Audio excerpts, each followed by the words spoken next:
அனைவருக்கும் வணக்கம். நான் உங்க அஸ்ட்ரோ புவனேஸ்வரி பேசுறேன். எல்லாரும் எப்படி இருக்கீங்க? கடக ராசி மற்றும் கடக லக்னத்திற்கு 2025 பிப்ரவரி மாத பலன்கள் எப்படி இருக்க போகுது? கடகம்னு சொல்லும்போதே இனம் புரியாத பயங்கள் இருக்கு. யாருக்குமே பயப்பட மாட்டீங்க. இன்னைக்கு தனியா போராடி ஜெயிக்க வேண்டிய ஒரு சூழ்நிலை. சனீஸ்வர பகவான் வக்ரமாயும் சரி, வக்ர நிவர்த்தியாயும் சரி, நல்ல செயல்பாடுகளே இல்ல அப்படின்னு அனுதினமும் சனீஸ்வர பகவான பார்த்தீங்கன்னா நெனச்சிட்டு இருக்கீங்க. அஷ்டம சனி யாருக்கு பாதிப்ப குடுக்குதோ இல்லையோ, கடகத்த பொறுத்தவரையும் ரொம்பவே கஷ்டப்படக்கூடாது. அதுவும் கடக ராசி மற்றும் கடக லக்னமா இருக்கிறவங்க சொல்லவே தேவையில்ல. எதுவுமே முன்னோக்கி போகவே மாட்டேங்குதுங்க. பின்னாடியே எங்கள இழுக்குது. எந்த ஒரு விஷயத்தையுமே ஒரு நல்ல நம்பிக்கையா ஒரு அடுத்த படி ஸ்டாண்ட் எடுத்து வைக்க முடியல. எங்க பார்த்தாலும் ஏற்றமும் இல்ல, இறக்கமும் இல்ல. சரியாகும்னு எங்களுக்கு நம்பிக்கையும் போயிருச்சு அப்படின்னு தொடர்ந்து சலிப்பை தட்டி போராடிட்டு இருக்கக்கூடிய கடகராசி மற்றும் கடக லக்னம். ஒரு பக்கம் சனீஸ்வர பகவான், ஒரு பக்கம் ராகு பகவான், ஒரு பக்கம் கேது பகவான். பதட்டமான சூழ்நிலையிலே எங்களை வச்சிருக்காங்க.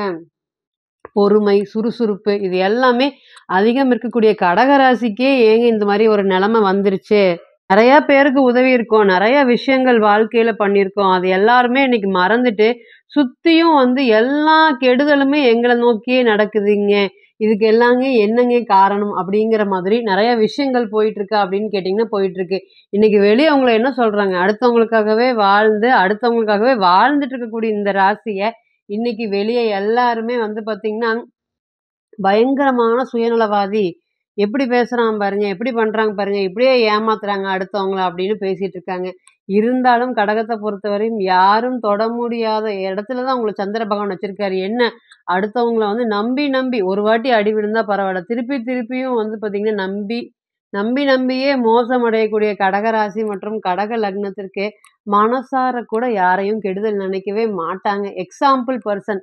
உதாரணமாக வாழக்கூடிய நபர்கள் எப்பவுமே அடுத்தவங்களுக்கு கஷ்டம் குடுக்கணும் அப்படின்னு நினைக்க மாட்டாங்க. கூட பிறந்தவங்களுக்காகவே மத்தவங்களுக்காக தண்டனை அனுபவிக்கிறது. கடகம் பொறுத்தவரை அவங்க வாழ்க்கைய அவங்க வாழ்ந்தாங்களான்னு கேட்டீங்கன்னா, நிச்சயமாக இல்ல.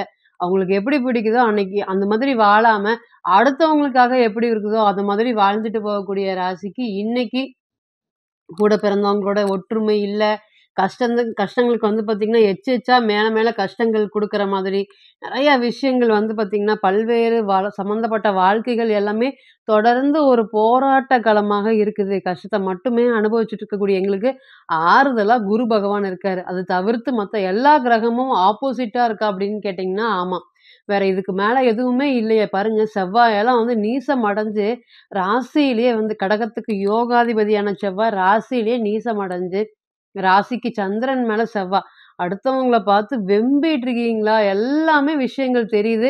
இருந்தாலும் உங்கள மீறி செயல்பட முடியாத ஒரு சூழ்நிலைகள். என்னடா பண்றது? அப்படின்னு பல்ல கடிச்சிட்டு இருக்கீங்களா? அப்படின்னு கேட்டீங்கன்னா, இந்த காலங்கள் அப்படிதான் கடகம் மற்றும் கடகம் ராசிக்கும் சரி, லக்னத்துக்கும் சரி அப்படிதான் போயிட்டுருக்கு. இந்த 2025 பிப்ரவரி மாதம் எப்படி இருக்க போது? இந்த கிரக சேர்க்கைகள், கிரக அடைவுகள் எல்லாமே இனி வரக்கூடிய காலங்கள்ல ஒரு நன்மை பயக்குமா? அப்படின்னு கேட்டீங்கன்னா ராசிக்கு 3ஆம் இடத்திலேயே கேது பகவான், ராசி நாதனான சந்திர பகவான் பார்த்தீங்கன்னா, ராசிக்கு 7லயுமே, அதேபோல சூரியன் மற்றும் புதன் ராசிக்கு 7ஆம் இடத்துல இருக்காரு. ராசிக்கு அஷ்டமத்துல சனீஸ்வர பகவான் மற்றும் சுக்கிர பகவான், ராசிக்கு 9ஆம் இடத்துல பார்த்தீங்கன்னா, சுக்கிரன் மற்றும் ராகு.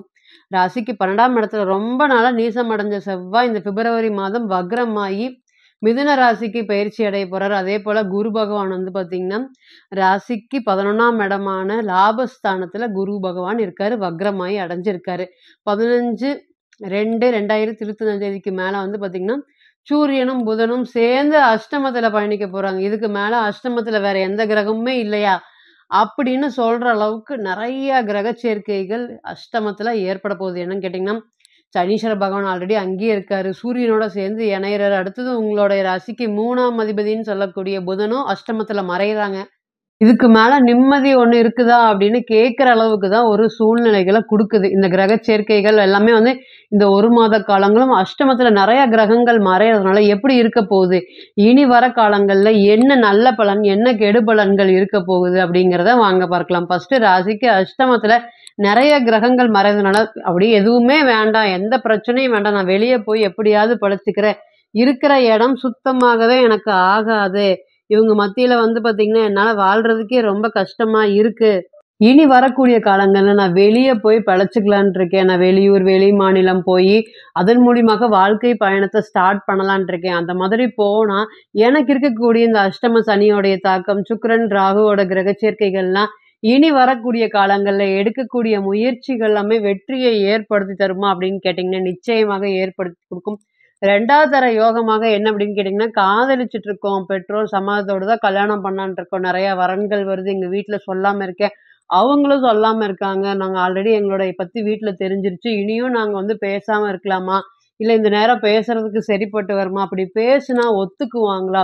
காதலிச்சு கல்யாணம் பண்ணணும். அதுவும் ஃபேமிலி சப்போர்ட்டோட கல்யாணம் பண்ணணும்னு விருப்பப்படக்கூடிய எங்களுக்கு, இனி வரக்கூடிய காலங்கள்ல காதல் திருமணம் நடைபெறுவதற்கு வாய்ப்பு இருக்கா? இந்த மாதிரியான கேள்விகளுக்கு நிச்சயமா முதல் தர யோகமாக காதல் திருமணத்திற்கு வாய்ப்பு இருக்கு. அதேபோல அஷ்டமத்துல சனீஸ்வர பகவான் மறைஞ்சுட்டாருன்னு நீங்க பயப்பட தேவையில்ல. என்னால இங்க இருக்கவே முடியல. வெளியூர் கிளம்பலான்ட்டு இருக்கேன்.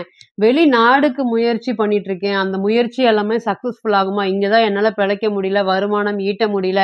வெளியில போயாவது எப்படியாவது செட்டில் ஆயிரணும் அப்படின்னு இன்னைக்கு 7:30 சனியெல்லாம் பார்த்து, கடகம் பொறுத்தவரை வரட்டு பார்த்துக்கலாம் அப்படின்னு இருக்கக்கூடிய நபர்கள் அனைவருக்குமே இந்த கோச்சாரம் வந்து பார்த்தீங்கன்னா, உங்களை கடுமையாக பாதிப்படைஞ்சுச்சு. அதுவுமே உள்ளூர்ல இருக்கவங்களுக்கெல்லாம் சொல்லவே தேவையில்ல. பணம் காலையில ரூ. 100 வந்தா சாயந்தரம் ரூ. 200 செலவு ரெடியா இருக்கும். அந்த அளவுக்கு ஒரு பொருளாதாரத்துல ஒரு பெரிய இறக்கத்தை நீங்க இந்த கடந்த காலம் எல்லாமே சந்திச்சிருக்கீங்க. இன்னைக்குமே சனீஸ்வர பகவான பார்த்து ஜர்க்கா இருக்கிற மாதிரி, ஒரு பயப்படுற மாதிரி ஒரு சூழ்நிலை. அவர பார்த்து சாமி கும்பிடுறீங்களான்னு கேட்டீங்கன்னா, பயம் தான் அதிகமா வருது தவிர்த்து, மரியாதை அப்படிங்கிறது ரொம்பவே குறைவா இருக்கு. அப்ப இனி வரக்கூடிய காலங்கள்ல சனீஸ்வர பகவான் ஒரு ஏறுமுக சனியாக ராசிக்கு 9ஆம் இடமான பாக்கியஸ்தானத்துக்கு பயணிக்கிறதுனால நிச்சயமா இந்த ராசிக்கு கடக ராசி மற்றும் கடக லக்னத்திற்கு யோகாதிபதியான செவ்வாய் பகவான், முருகப்பெருமானுடைய அருளால இனி வரக்கூடிய காலங்கள்ல பொருளாதாரத்துல ஒரு நல்ல ஒரு ஏற்றத்தை குடுக்குமா? என்னுடைய முயற்சி எது பண்ணுனாலுமே வெற்றி கிடைக்க மாட்டேங்குது. கடைசி முயற்சியில ஃபெயிலியர் ஆயிருது. குடும்ப ஒற்றுமை இல்ல.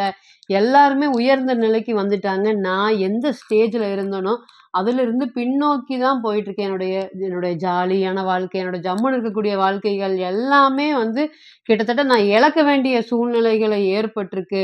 இனிமே வந்து அடுத்தவனுக்கு கிடைக்குது, எனக்கு கிடைக்கலன்னு ஏங்காத நாட்கள் இல்ல. இனி வரக்கூடிய காலங்களாவது எனக்கு வந்து பார்த்தீங்கன்னா, நெறைய பேர் முதுகுல குத்திருக்காங்க. நம்பிக்கை துரோகங்கள் பண்ணியிருக்காங்க. அதுலேருந்தெல்லாம் மீண்டு வெளிய வந்தேன். இன்னைக்கு அஷ்டம சனி எங்கள பாடா படுத்துது அப்படின்னு வருத்தப்பட்டுட்டு இருந்தக்கூடிய உங்களுக்கு, இனி வரக்கூடிய காலங்கள் உங்களுக்கு பாருங்க, ராசிக்கு 4ஆம் அதிபதி ராசிக்கு 9ஆம் இடத்துல சுக்கிரன் உச்சம் பெற்று ராகுவோட இணையறதுனால, இந்த நேரம் இடம், வீடு சம்மந்தப்பட்ட விஷயங்களும், கல்யாணம், குழந்தை சம்மந்தப்பட்ட விஷயங்களும், வேலை சம்மந்தப்பட்ட விஷயங்களுக்குமே இது ஒரு முதல் தர யோகமாக நிச்சயமாக இருக்குமா அப்படின்னு கேட்டீங்கன்னா இருக்கும். பரிவர்த்தனையில குருவும், சுக்கிரனும் பரிவர்த்தனை ஆகுறாங்க. அதனால தொழில் ஸ்தானாதிபதி ஒரு நல்ல இடத்துல வர்றதுனால, தொழில் சம்மந்தப்பட்டிருக்கக்கூடிய அனைத்து பிரச்சனைகளுமே நிமிர்ந்து இத்தனை நேரம் பேச முடியாத நபர்கள் அனைவரும் கூட, இனி வரக்கூடிய காலங்கள்ல ஒரு வெற்றியை நோக்கி பயணிக்கக்கூடிய காலமாக நிச்சயமாக இருக்குமா அப்படின்னு கேட்டீங்கன்னா, கண்டிப்பாக இருக்கும்.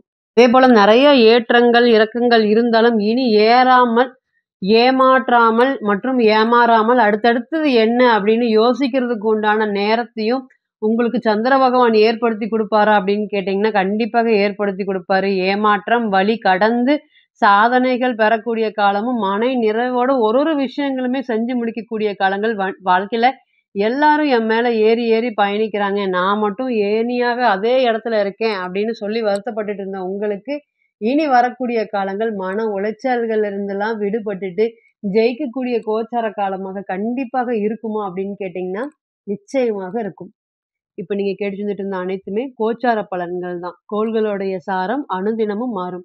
இன்னைக்கு ஒரு கிரகம் ஒரு நட்சத்திரத்துல பயணிக்கும். நாளைக்கு அதே கிரகம் வேறு நட்சத்திரத்துல பயணிக்கும். அப்ப பிறந்த கால ஜாதகம் அப்படிங்கிறது 100%. கோச்சாரம் அப்படிங்கிறது 40லிருந்து 60% மட்டுமே பொருந்தும். தனிப்பட்ட ஜாதகத்தை எடுத்து தசாபுத்தி நடப்பு அந்தரம் கணிக்கும்போது கிரகம் பெற்ற பலம், பலவீனம் அடிப்படையில நிச்சயமா பலன்கள் கூடவோ, குறையவும் செய்யும் அப்படிங்கிறதுல எந்த ஒரு மாற்றமும் இல்லைங்க. தனிப்பட்ட ஜாதகத்தை நீங்க ஆலோசனை பெற விருப்பப்பட்டா, கீழ இருக்கக்கூடிய இந்த நம்பருக்கு கான்டாக்ட் பண்ணுங்க. நான் வணங்கக்கூடிய நரசிம்மர் உங்க எல்லோருக்குமே நல்ல வளமான வாழ்க்கையை ஏற்படுத்தி தர நான் நிச்சயமா பிரார்த்தனை பண்ணிக்கிறேன். மீண்டும் ஒரு பதிவில் உங்களெல்லாம் சந்திக்கும் வரை உங்களிடமிருந்து விடை பெறுவது உங்கள் அஸ்ட்ரோ புவனேஸ்வரி. நன்றி, வணக்கம்.